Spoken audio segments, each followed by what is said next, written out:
There was a time when public art basically meant statues of the great and the good, both national and local. In Carlisle, of course, we have Queen Victoria, standing proud. And here is William, Earl of Longsdale, long-serving Lord Lieutenant, currently standing outside the courts buildings.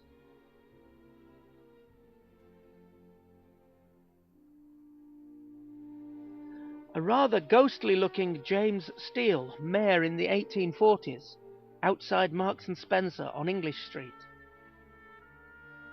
And James Crichton, alderman and mayor, on top of his plinth, looking somewhat lost in Hardwick Circus.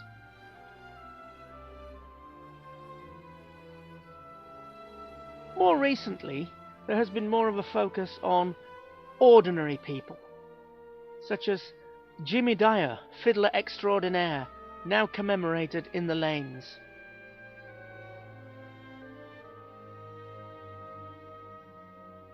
And cracker packers, ancient and modern, having a conversation just outside their place of work, cars, or as it says here, McVitie's.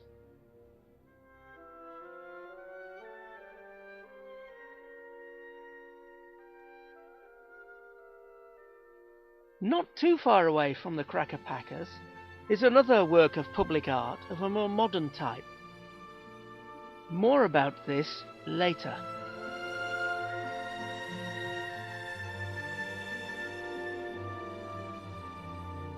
It also seems to have become compulsory for football clubs to have a statue outside their ground of a great former player. In Carlisle's case, this is Hugh McElmoyle. Around Tully House are some works of art actually built into the pavement.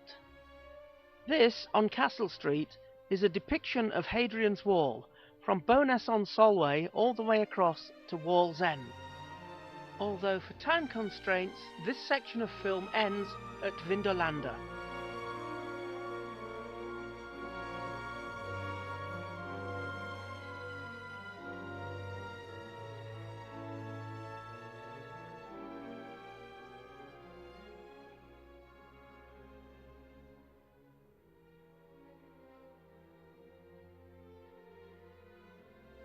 There is also, in the subway under Castle Way, the Cursing Stone, much debated and thought by some to be very controversial.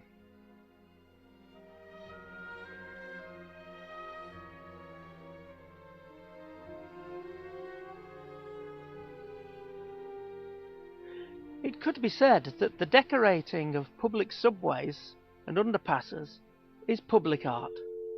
It certainly brightens up the appearance of what can be very gloomy experiences for the pedestrian. This one is my favourite, I think, with the wrestlers at the far end and mention of custard creams on the wall.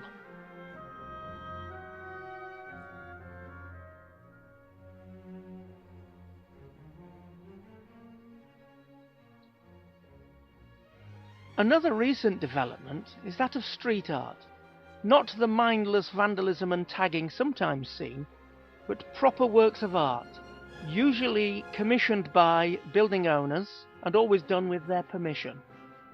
This is the first one I recall seeing in Carlisle several years ago.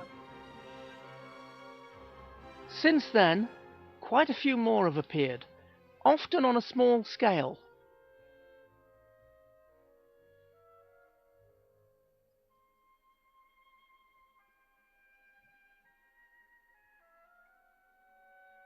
On Chapel Street there are three next to each other, adorning the walls of struts.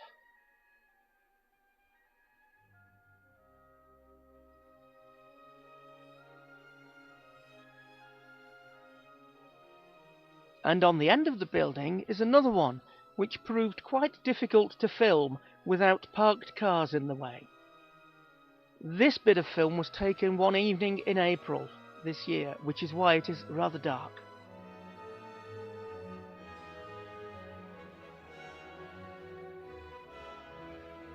These works of art sometimes are not easy to find.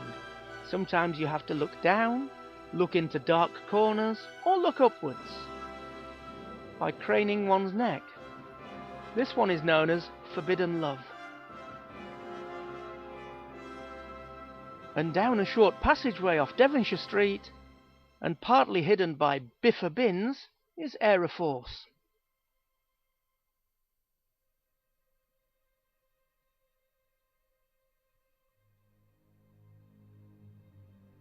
There are several more around the city, and more are popping up all the time. There are a few larger ones. This one, of a South American fireman, is actually on the rear of the old fire station. And this one, depicting a pre-Roman god, is, fairly obviously, on west walls. What I did discover when trying to film this is that, due to the nature of the artwork and the narrowness of the road, it is impossible to get it all in landscape format.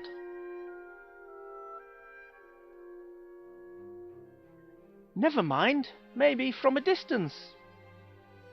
Or maybe not. Maybe there is a wall and a tree in the way, blocking part of the view.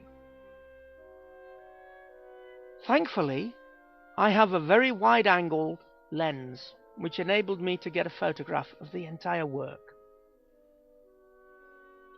The other large work currently in Carlisle is this one, opposite Sainsbury's, known as All of This Earth.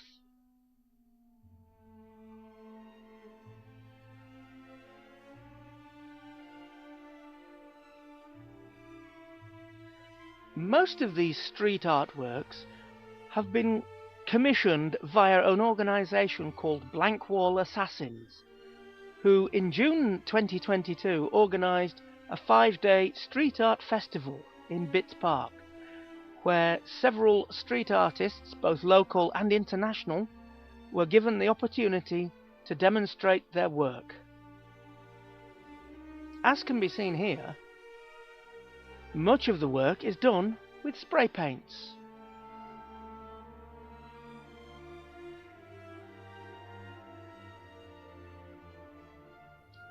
And the gentleman on the right here is another artist who is cutting out templates for his work using some old cardboard. Unfortunately, over the course of the 5 days, I was only able to visit for about 1 hour, and several of the artists were having a break when I was there.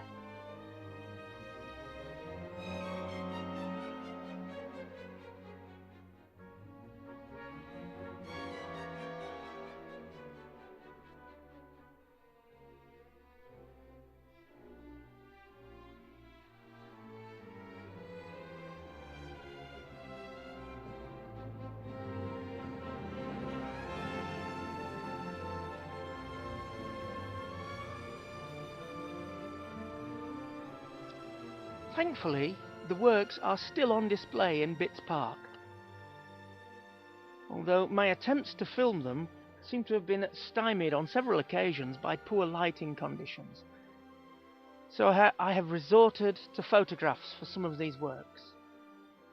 Some of these works are not particularly to my taste. Some, however, I do like, and I can only hope that in the future another festival can be held and more blank walls can be found in Carlisle for these talented artists to decorate.